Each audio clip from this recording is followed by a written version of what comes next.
This is Time Signatures with Jim Ervin, a podcast and radio program presented by the Capital Area Blues Society in Lansing, Michigan. Most any contemporary musical style can trace its roots back to the blues. Time Signatures explores the blues and its musical connections with captivating interviews, lively discussions, and news from the world of the blues. You know I'm trying, baby, driving up and down these Michigan roads, yeah. And now, here he is, your host, Jim Ervin. We're back again. All right.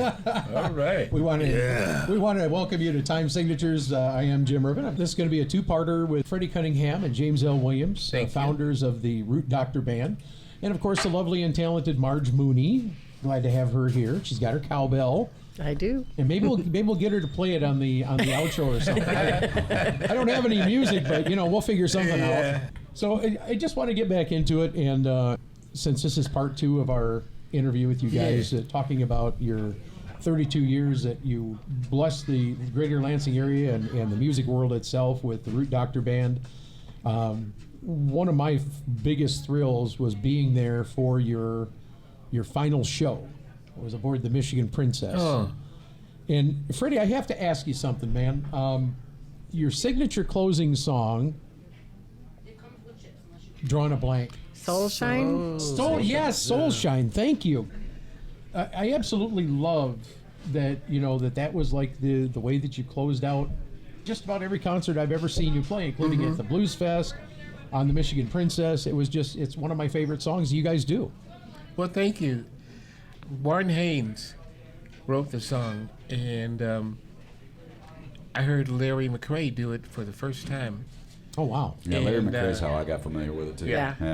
And the first time that I heard it, and I was fortunate enough to have musicians in the band that I had who could play it, and I was able to to put my spin on it, and it's one of my favorite songs that I do. Me too. I absolutely love it. Absolutely. I feel like we both have a connection with it feeling like our fathers, bringing our fathers back to us. Yeah, because it talks a lot about thinking about what my daddy said, and we were pretty close to our dads, and he definitely was a special person in my life. So I have to ask both of you, Freddie and James, what musician or band caused you guys to dig deeper into your musical roots and bring new stuff out? Was there any particular band you can point to, or? Well, we have to thank Mr. Scott Allman, because he brought a lot of blues, and he still does here in the capital city. Mm-hmm. And Scott always believed in some old school, and he bring up some fresh stuff from people that he met, and we got a chance to choose some of that music there too. Yeah. What do you think, Frank? Yeah. It was like when I was younger, and it was always the Temptations. It was always Smokey Robinson. It was the Four Tops and stuff like that, because that was the time that I grew up in. That was the time when Motown was really big, and unfortunately, the blues was taking kind of a downer at that time. It was kind of under the radar, so we say. But myself, doing all those songs, the My Girl and Ain't Too Proud to Beg and all that stuff, I always wanted to do blues tunes. Yeah. Fortunately, I ran into people who were into that, into that genre, and so it wasn't hard for me to pick it back up, because it was always there. I'd like to add a little something to that. Sure, yeah, go ahead, by all means. As we mentioned in the previous show, I would like to put out a page with a list of the musicians that we can't think of right now, or because there's so many, and we've been blessed with amazing talent, an amazing heart, and thought. Each version of the band brought different people who had different ideas, or would bring songs back from different eras. They could do blues, they could do jazz, funk, soul, mix it all up. and Jimmy Offertson brought, some amazing 60s music. And so I want to say it's the musicians in the band that helped us dig deeper and bring more music out, including writing. Well said. Yeah. And album to album, you can hear it. You can hear a little bit of an influence, like as things changed hands, first of all. But I mean, anytime I've ever listened to Root Doctor, it isn't just a matter of just the blues. Freddie's voice, as we all know, lends itself to soul anyway. You can hear that, the gospel influence. There's just so many different vibes. And I like that you point out the 60s vibe, because that is something that I've always noticed, especially with Jim's playing, Jim Alfredson. He's just got that groovy 60s, late 60s, early 70s, the organ, man. He just rides that. Yeah. It's awesome. Yeah, he really does. He's an old soul. He is. Yeah, absolutely. Yeah, and he's actually he's slightly younger than me. I know this because we went to the same high school. Oh, really? Oh. Yeah, we did. It's a tiny world. Well, you are listening to Time Signatures with Jim Ervin and Daedalian Lowry, and we have our special guest here, the Root Doctor Band, Freddie Cunningham and James L. Williams, and of course the lovely and talented Marge Mooney. Glad to have everybody here, and we are coming to you live, well, kind of live by tape, I guess you could say, or recorded live in front of a studio audience here at Moriarty's, and we are so thankful that they've given us a place to do this. But since we talked to James, and we know what he's doing now that he's not working with the Root Doctor, what have you been up to? I've seen you around town a few times too, man. Well, I don't have a project right now, but there could be something coming up in the next couple of months. I just have to. Do we have breaking news here? Well, no. I just have to get myself together, as far as putting a show, different tunes together, and maybe something coming up in the next couple of months. You never know. Possibly on a Tuesday night at Moriarty's. Maybe. On a Tuesday night at Moriarty's. I have to say that I absolutely hated the first announcement that I heard, and it was when you guys were playing at the Sun-Dried Festival in Mason. That was the first time that I heard you guys were wrapping up. It hurt so bad to hear that because I love your music, and I've shot pictures of you guys for years. And so it's kind of serendipitous to be able to see the members of the Root Doctor still continuing on, still sowing the seeds of music within the community. Whether or not they're together is irrelevant. The style and the flavor of that Root Doctor family still exists. And I love seeing you guys when you bump into each other, like you did when you saw James this evening. And, I mean, you guys are like family. You played together for all those years. All those years, you can't help but be. Absolutely. He'll forever have a place in my musical heart. Oh yeah, Fred. We made a lot of music together. Oh yeah. And actually, you guys still got some CDs, a lot of music, right? We do. Oh yeah. It was a million seller. There's a million in there. With a million of them in the cellar. Hey James, as the bass guy, you got a favorite song you like playing? Oh man, I had a couple of them out there. Now you only get one. I'm gonna make you pick one, brother. That's all there is. Actually, you get one shot at this. Actually, your theme song that you was playing there, Michigan Road was really cool song, and I really dug that when we was putting it together, and it still sounds good. Yeah, and anybody that knows me knows I love Michigan. So when you guys put that out, I was like, let's do this. And the irony of it, Daedalian asked me to come up with an intro song that I could use for the intro and the outro of the program. And I literally pulled up the first album and I heard that and I said, ooh, 26 seconds. That's a beautiful intro time. and I love the sound and I love the flavor of it. And anybody that listens to our podcast now, they're going to know that we're from Michigan. We are Michigan based. So everything just kind of fell in together. Out of curiosity, when you guys would sit down and say, all right, it's time to put together a new album, what's your starting point? Was it a matter of writing the lyrics first? Did you start off with music first? Was it a riff? What was it? Well, different guys. And yeah, I know there's a lot of guys that aren't here that don't get to talk about this. I'm sure they definitely contributed. They came up with a groove, and and then I'm Okay, so a riff or a groove. Yeah. That's your starting point. Right. And then Usually is. you'd weave the lyrics in around that. Yeah. All right. Because Right. every band I've noticed does it different. So. Right. And some of the songs we did do differently. Yeah. A couple of songs there were already lyrics too. We just put a groove to it. We were gifted songs And from then- people. Which Ed Smith and Jason Strothide both Right. gave you lyrics to a song that Okay. they yeah, made their own with the music. and then we would play that groove, and Jimmy and Greg and I would think of something, to fill that spot. Fortunately, they, it's a lot of them kind of they fit together.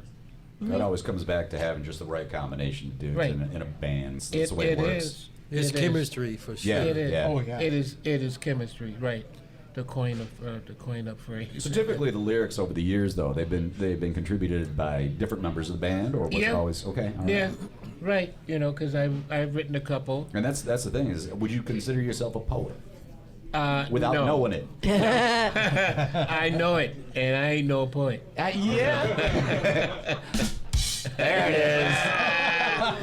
You knew it was coming back. Hey, timing's everything, man. Isn't it though? You got that right.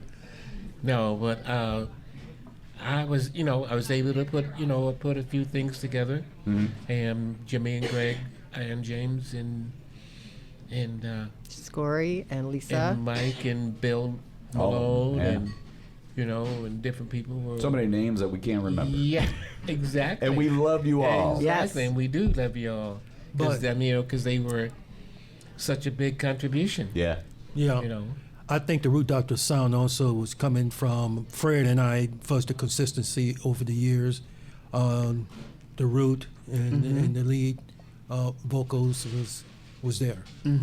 Well, that was something that I had mentioned in our first go-round when we recorded the first episode. That the sound has always been consistent. That quality has always been there, regardless of who you've got In the supporting band. you. Right. It's always Right. been a consistent familial sound. And I've always been fortunate to have musicians around me who wanted to, who could contribute to what I wanted to do, or who could assist me. I mean, had it not been for James, Greg, Doug, Jimmy, Steve. All right. So next time we do this, we're Yeah. gonna give you a list of names. Yeah. All of this, yeah. And we're gonna put it there, and we're gonna go. Okay, we're gonna acknowledge everybody right here, Exactly. and then we'll come back around. Right. It was a lot of folks to make it happen over the Oh, years. yeah. But you two, and correct me if I'm wrong, you two are the two guys that have been the consistent force behind this, we've right? been the constant. Yeah. Yeah. I think that just having Fred naturally to be the lead singer, but I think having the bass made it a little easier for other musicians to come into the band and to make the music tight. That's the because the bass is the foundation. You can put, all you need is a bass. You get bass player and a singer, you'll be fine. Push come to shove, but you add all those other, pieces together, and it's makes it that much better. But Yeah. So it's been a very positive interview to this point, but I'd like you to talk about Are you turning it negative now? Negative, are you? Not naming names. Describe your least favorite part about being a musician. Is there anything about being a musician that has been a challenge to you, or and this is for both of you. I'd like to get an answer from both of you. Is there anything about being a musician that has been a challenge at any point over the last 32 years? yeah, when we started, you had to take your own PA. And we still do, in different places. Fortunately, now I have someone who will take care of that for me. We're sorry, Marge. Hey, Yeah. Sorry, I'm a little lazy on the button here. Sorry. but No, that was the old saying that that's what you get paid for. Yeah. Yeah, Yeah. that was it. I hate So a lot of equipment lugging in the Oh, early I days. hate that. Well, and All also through it. and also family. You know, when you're trying to raise a family, or you're trying to. I've been working at Michigan State for 37 years. Yeah. So to try to maintain a job and a family life, and Yeah. it can be challenging sometimes. Yeah, because a lot of those years, working 5 days a week at least, Yeah. and playing sometimes 2 nights a week on the weekend, in smoky bars Yeah. at that time, Yeah. So, Kinda. so speaking of your of the venues, you've played at a lot of venues in the greater Lansing area. What would Yeah. you say was your favorite venue ever, all time to play in? Well, besides this place that we played a couple of times. Well, we did a lot of playing actually at the Green Door. And Moriarty. The Green Door has been really They a were- great place for the band. But sometimes we were there like every other weekend. Well, and the other thing That's is, true. too, it doesn't exist anymore, and I'm sorry because I never got to go there, but the Cadillac Club I know was a very popular jumping place. You guys actually recorded one of your albums live there. And Yes. I've seen some video of that, too, on YouTube, which is kind of cool. The room is really nice. Yeah. I enjoyed that room. Yeah. Only thing about it was the stage was too small. Which was surprising considering how big that place How was. big that Yeah. place was. So it's too bad the Silver Dollar wasn't blues back in the day. Is that Well, you know what? 'Cause they had It a was. huge- It was because they had a huge, it had a huge stage. Oh, yeah. And the lighted floor, and Yep. the whole shot. I saw Sly and the Family Stone there one night for At the Dollar? at the Dollar for 50 Oh, cents. man. Do you see me right now? Do you see me, 50 Freddie? cents. I'm like green right now. With envy. Well, I've heard about the big bands that played, the big hair bands and Oh yeah, and the- Aerosmith and Yeah. Oh, yeah, and But Seeger. Kiss played, Yeah. Kiss played there at one point. Yeah. Kiss did? Yeah. Yeah, See, yeah. one stage that we played was really small. Is when to be President Clinton was coming through on his train Oh, ride to my Chicago. gosh, Yeah. yeah. And so we had to walk through like 15,000 people. Yep. They let the band go last, so we have to snake our way Right, through the through crowd to get on this little stage. Yeah, it was like in the 90s, wasn't it? Yeah. Right, that Yeah. we shared with the lug nut, and and while we're trying to do whatever it is, here's this guy In a lug nut outfit? in a lug nut outfit. Why didn't you hand him the Yeah. guitar, man? Yeah, Just hand him a you know, guitar and what say, could you play. do? What could you do? The president was there. You had to be nice. And big lug. Yeah, and a big lug. Not right. just a president. Well, speaking of, we did play that stadium as well. Was it Oh yeah, Leonard that Skinner? was Leonard Skinner and Winner. Let's see. Winner. Johnny Winter, yeah. Johnny No, Edgar. Winner. Oh, Edgar Winter. Edgar Winner. Okay. Yeah. All right. Yeah. Well, you are listening to Time Signatures. I'm your host, Jim Ervin, along with the Daedalian Lowry. We are recording live at Moriarty's right downtown in Lansing, Michigan. And we've got a nice crowd in the place here. How about a big hand? Yeah, we do. We are so thankful for everybody that came Thank out this you. evening. And we are also speaking with Freddie Cunningham and James L. Williams from the Root Doctor Band. And I don't ever want to call them retired or anything like that because you'll always be the Root Doctor to me. And, of course, the lovely and talented Marge Mooney. We're glad to have her as well. And as I said, we are thankful to have everybody here. Guys, I want to turn the page just a little bit. We've got a little bit of time left here. But I'd like to have you share with me the best piece of advice you ever got from another musician. And I want you to dig back, maybe the beginning. What was the best piece of advice you ever got? Be yourself. You can't be anybody else.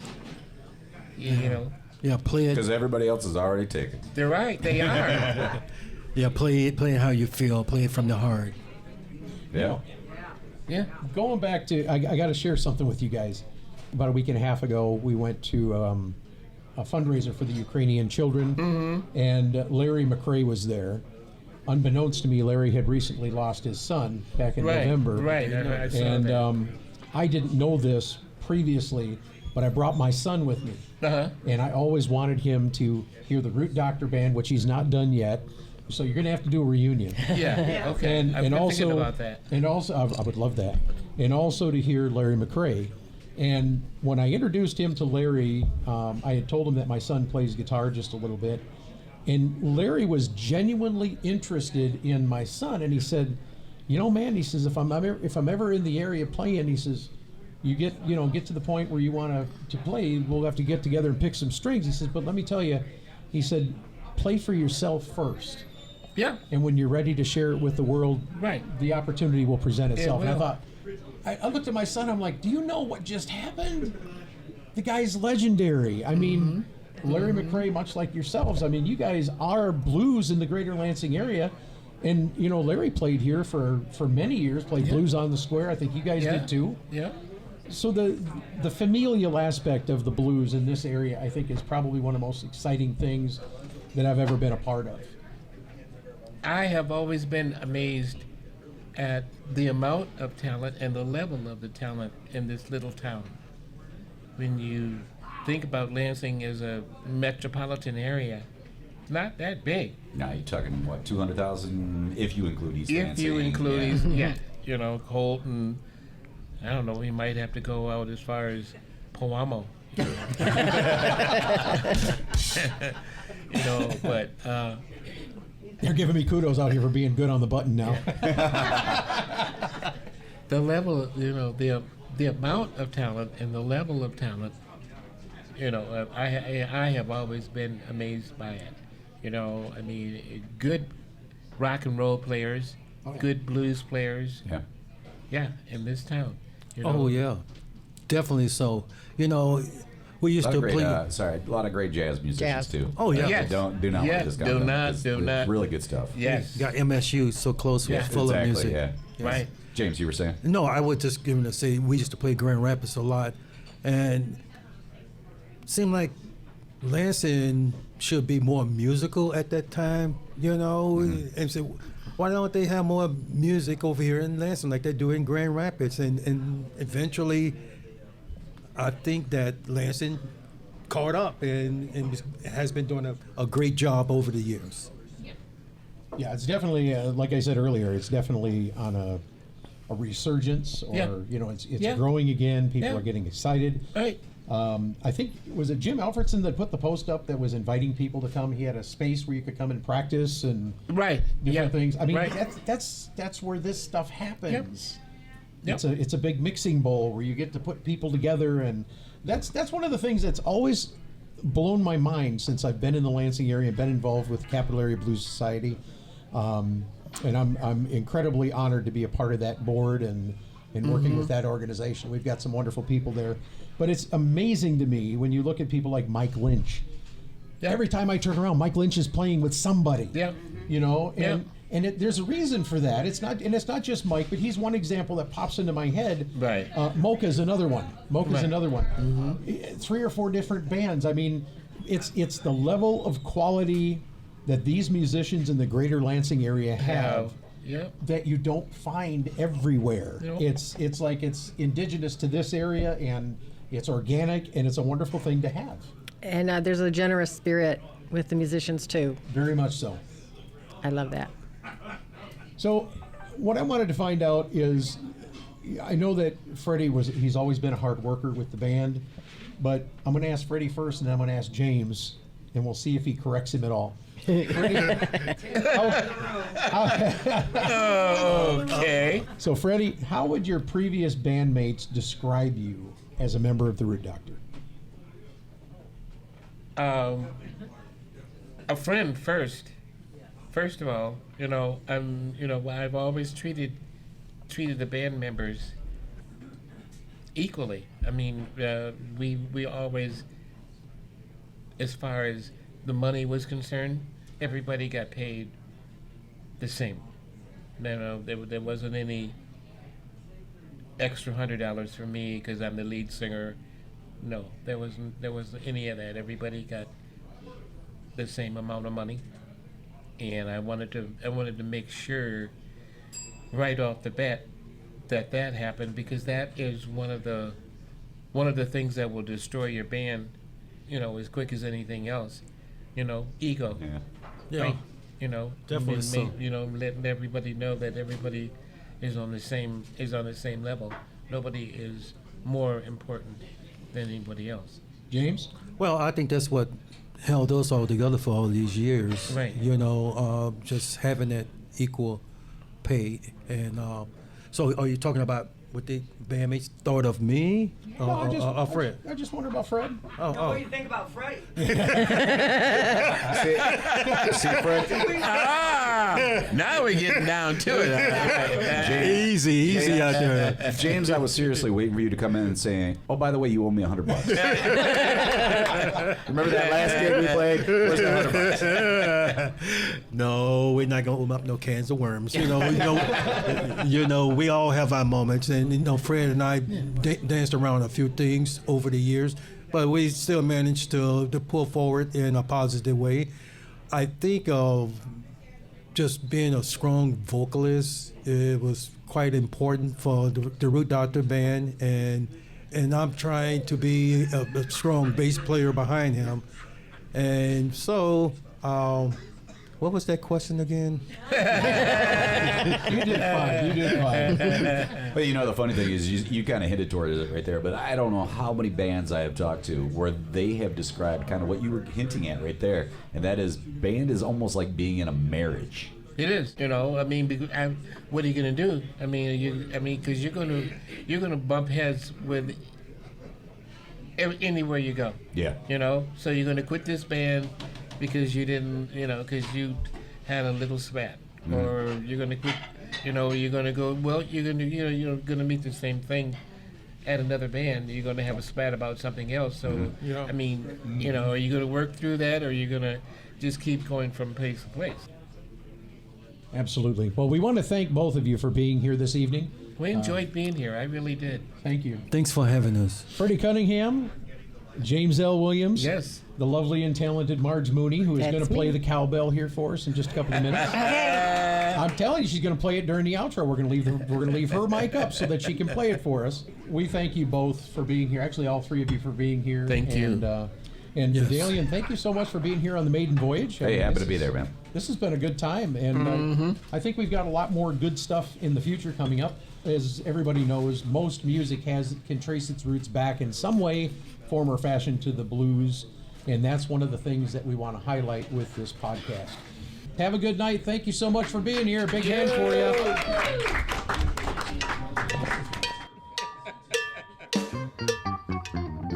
This has been Time Signatures with Jim Ervin, presented by the Capital Area Blues Society in Lansing, Michigan. For more information on cabs, visit capitalareablues.org. You can find this episode and past episodes at lccconnect.org. The Time Signatures theme song, Michigan Roads, is used by permission and was written by Root Doctor, featuring Freddie Cunningham. You know I'm trying, baby, driving up and down these Michigan roads, yeah.